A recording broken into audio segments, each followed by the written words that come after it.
Selamat datang kembali di Laskar Film Channel, tempatnya alur cerita film. Kali ini, saya akan menceritakan sebuah film inspiratif yang berbeda dari sebelumnya. Yaitu kisah tentang seseorang yang sejak kecil diajarkan hidup hemat, bahkan paling hemat di antara semua orang yang ada di dunia. Berniat hidup santai dengan tabungannya yang sangat banyak di hari tua, ironisnya dia mengalami masalah yang akhirnya mengubah hidupnya. Karena sudah tidak sabar, berikut adalah cerita dari orang tersebut. Jia Youwei hidup di keluarga yang sangat hemat, sehingga kebiasaan tersebut dia jalani bahkan sampai dewasa. Tidak tanggung-tanggung, kehidupan hematnya itu dia lakukan dengan cara yang paling ekstrim, yaitu memanfaatkan barang yang masih berguna sampai tidak tersisa. Bahkan untuk mendoakan orang tuanya yang sudah meninggal, satu dupa pun dia bagi tiga agar menghemat pengeluaran. Berkat gaya hidupnya ini, tabungan dari Youwei kini menjadi sangat banyak. Dia tidak malu-malu membawa sepedanya di dekat rumah susunnya, agar tidak perlu membayar uang parkir.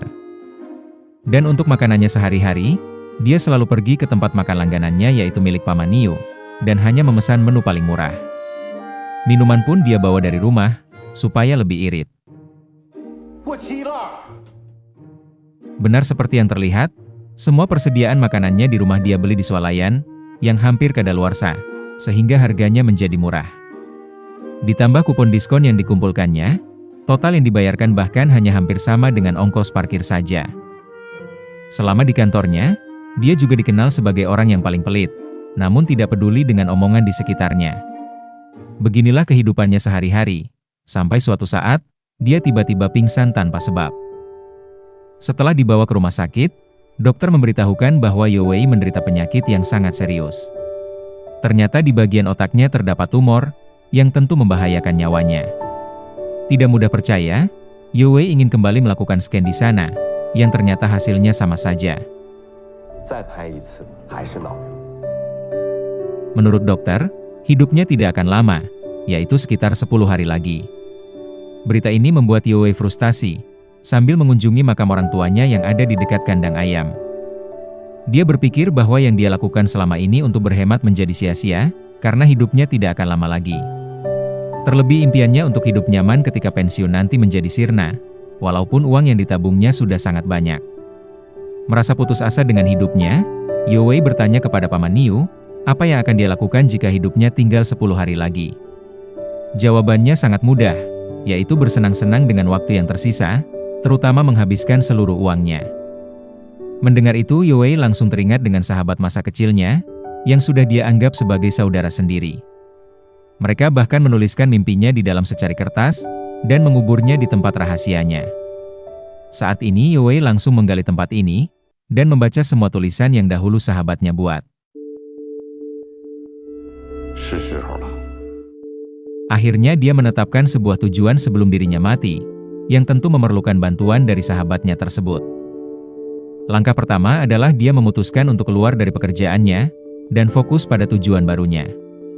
Berikutnya adalah menjual rumah susunnya dengan harga yang murah, sehingga uang tabungannya kini bahkan mencapai 2,5 miliar. Dengan seluruh uang itu, tujuan yang akan dia lakukan bisa tercapai, yang tentu berhubungan dengan para sahabatnya.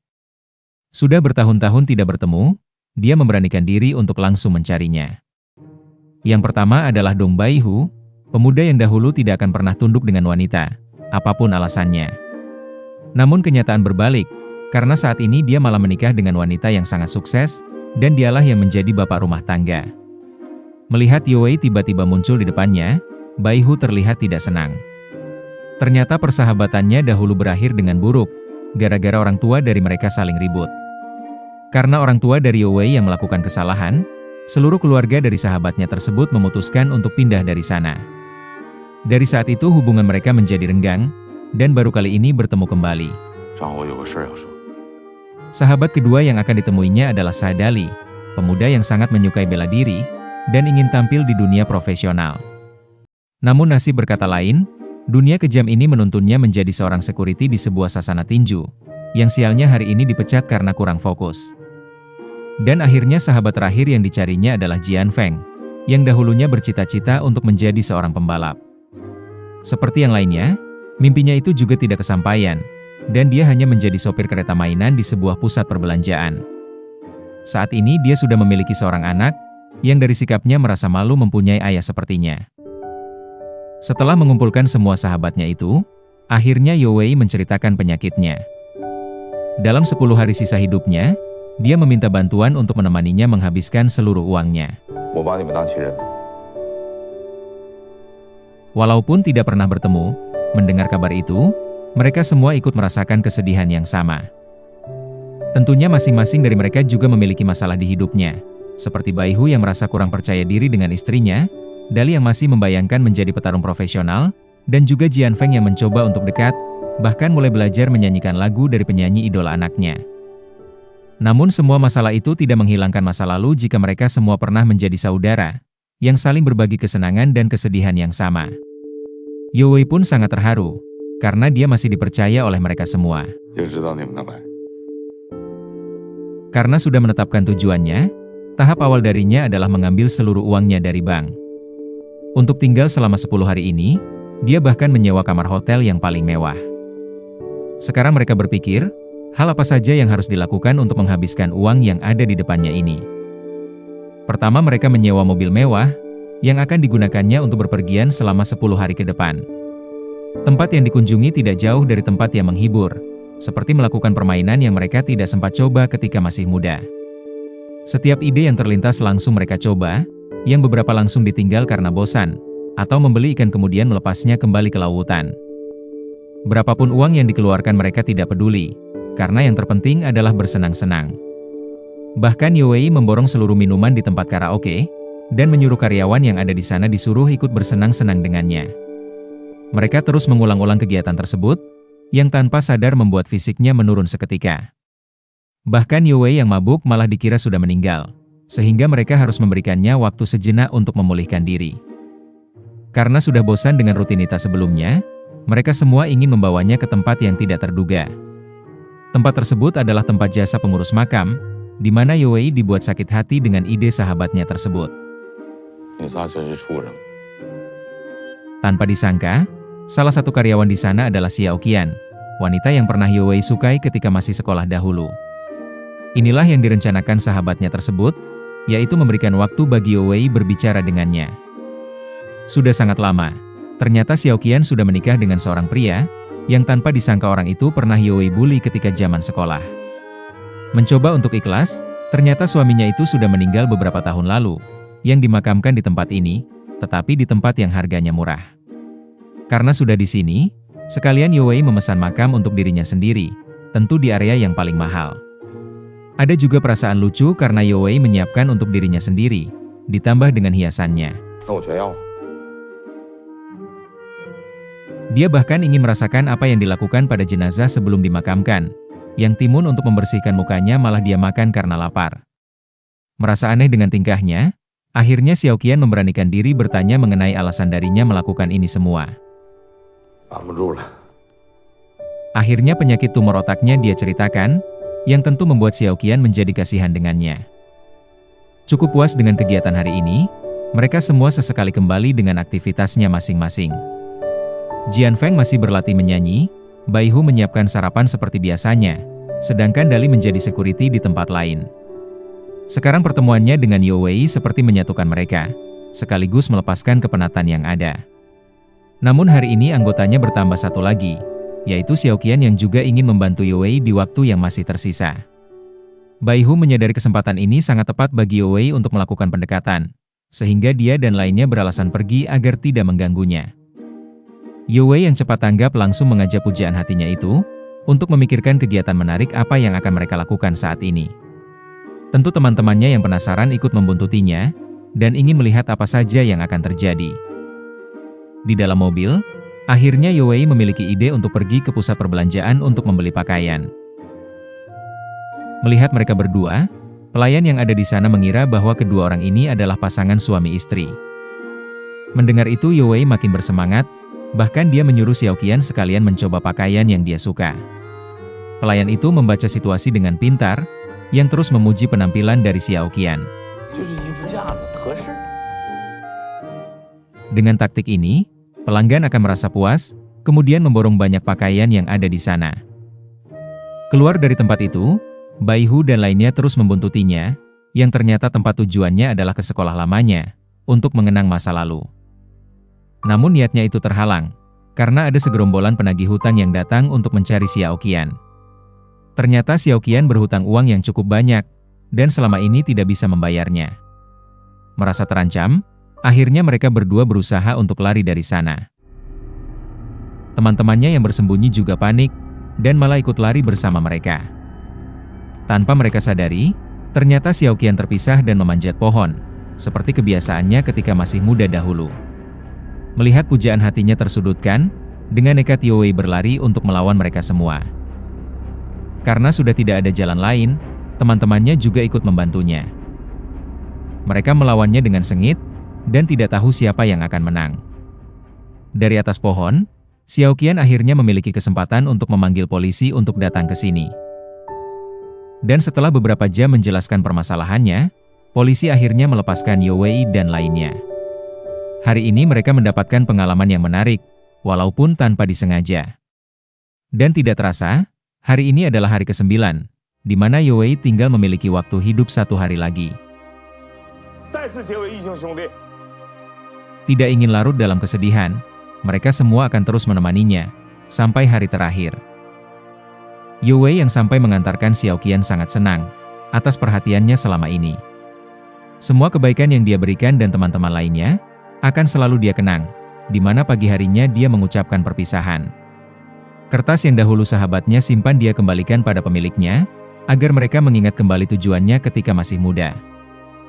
Dan sekarang Yue Wei akan berdiri di sini, sampai ajal datang menjemputnya. Namun sungguh aneh, sampai malam hari tidak terjadi apa-apa, yang membuat mereka semua bertanya-tanya. Yang ada malah kakinya kesemutan, karena sudah tidak tahan berdiri berjam-jam. Yue Wei dibawa kembali ke rumah susunnya yang belum disita, dan di sana mereka menunggu ajalnya seperti sebelumnya. Karena bosan tidak terjadi apa-apa, Yue Wei mengambil sosis di kulkasnya yang pasti sudah kadaluarsa. Tiba-tiba dia merasa pusing, dan akhirnya terjatuh. Mengira sudah meninggal, ternyata Yue Wei langsung muntah, seperti orang keracunan. Dan setelah dibawa ke rumah sakit, dokter yang sebelumnya mengatakan bahwa dirinya terkena tumor otak, memberitahukan kabar yang tidak terduga. Ternyata setelah dahulu Yue Wei divonis, dokter itu bersama yang lainnya menemukan keganjilan dari hasil scan yang ada. Dan setelah memeriksa lebih detail, ternyata alat di rumah sakit itulah yang sudah rusak. Untuk kenapa Yue Wei pingsan, hal itu hanya disebabkan karena dia sering makan makanan yang sudah kadaluarsa. Tentu mendengar itu dia terkaget, dan terbayang karena hampir seluruh uangnya sudah terbuang sia-sia. Namun ada juga sisi positifnya, yaitu Yue Wei tidak jadi meninggal, dan dia masih bisa menikmati hidup ini untuk seterusnya. Untung saja uangnya masih sedikit tersisa, yang jika dihitung masih cukup untuk menjalani hidup ini. Tetapi tidak ada yang menyangka, ketika bermain-main, tas miliknya malah terlempar ke sungai yang ada di bawah. Tanpa pikir panjang Yue Wei melompat ke sana, walaupun nyawanya terancam. Dia tidak ingin kehilangan uangnya, karena itulah satu-satunya harapan hidupnya untuk kedepannya. Teman-temannya yang khawatir dengan keselamatannya ikut berenang, dan menariknya ke tepian agar hal buruk tidak terjadi padanya. Sekarang Yue Wei sangat frustasi, uang terakhirnya sudah benar-benar hilang. Dalam keadaan itu, emosinya menjadi tidak terkontrol, dan dia mulai menyalahkan teman-temannya. Sebenarnya Bai Hu sudah mendapatkan tas itu, yang awalnya berniat memberinya kejutan. Tetapi Yue Wei malah mengungkit kesalahan dari mereka semua, dan merendahkan nasib buruk yang mereka hadapi selama ini, sehingga membuat Bai Hu dan lainnya tidak terima. Mereka akhirnya pergi, dan kembali memutuskan ikatan dengannya, untuk kedua kalinya. Sampai pagi Yue Wei masih ada di sana, yang terus memikirkan uang miliknya. Hanya Xiao Qian yang masih peduli dengannya, walaupun sudah mengetahui jika sakit tumor otaknya hanyalah kesalahan diagnosis. Karena seluruh uangnya sekarang sudah lenyap, dia ingin mengembalikan baju-baju yang dibelikannya tempo hari.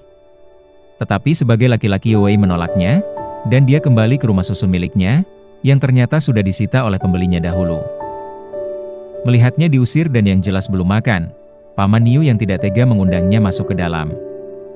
Sambil makan, Yue Wei menceritakan seluruh masalahnya, yang membuatnya menjadi seperti ini. Setidaknya bebannya menjadi sedikit lebih ringan, dan setelah mendapatkan tenaga, dia pergi dari sana.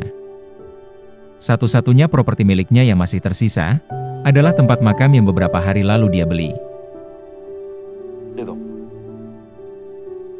Tidak ada pilihan lain, dia dengan nekat masuk dan ingin tidur di sana.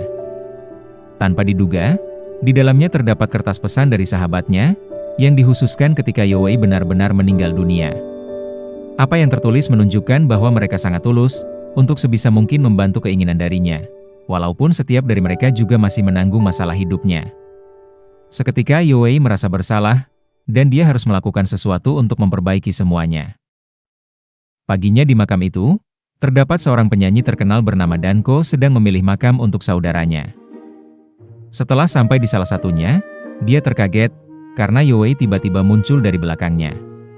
Tanpa malu-malu, dia menawarkan makam miliknya, terlebih karena dia sangat membutuhkan uang.